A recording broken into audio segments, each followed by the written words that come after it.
Kelakuan Dirut PT Pertamina Patra Niaga Rifa Siahaan CS, Oplos Pertamax, negara rugi Rp193,7 triliun. Sosok Rifa Siahaan. Ia ditetapkan sebagai tersangka korupsi minyak mentah PT Pertamina Petra Niaga yang merugikan negara hingga mencapai Rp193,7 triliun. Rifa Siahaan menjabat Direktur Utama, Dirut, PT Pertamina Patra Niaga. Ia telah ditahan oleh Kejaksaan Agung, Kejagung, RI. Rifa Siahaan salah satu dari 7 tersangka kasus dugaan korupsi tata kelola minyak mentah dan produk kilang pada PT Pertamina Subholding dan Kontraktor Kontrak Kerjasama, KKKS, tahun 2018 hingga 2023.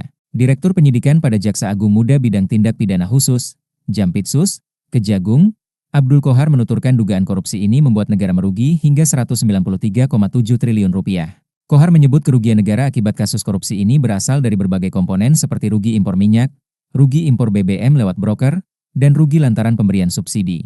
Adapun kasus ini bermula ketika dalam periode 2019 hingga 2023, pemerintah tengah mencanangkan pemenuhan minyak mentah harus dari dalam negeri. Lantas, PT Pertamina mencari pasokan minyak bumi dari kontraktor dalam negeri sebelum merencanakan impor yang diatur dalam Pasal 2 dan Pasal 3 Peraturan Menteri SDM Nomor 42 Tahun 2018 tentang prioritas pemanfaatan minyak bumi untuk pemenuhan kebutuhan dalam negeri. Hanya saja, Rifa bersama 2 tersangka lainnya yaitu Direktur Feedstock and Product Optimization PT Kilang Pertamina Internasional, Sani Dinar Saifuddin dan Vice President, VP, Feedstock PT Kilang Pertamina Internasional, Agus Purwono diduga melakukan pengkondisian saat rapat organisasi hilir, ROH.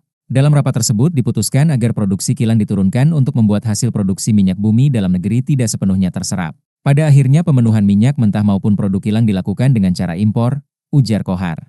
Tak sampai di situ, Qohar mengatakan produksi minyak mentah dalam negeri oleh KKKS dengan sengaja ditolak karena keputusan ROH sebelumnya. Melansir keterangan Kejagung, PT Pertamina Patra Niaga diduga membeli Pertalite untuk kemudian di-blending menjadi Pertamax. Namun, pada saat pembelian, Pertalite tersebut dibeli dengan harga Pertamax. Dan hal tersebut tidak diperbolehkan.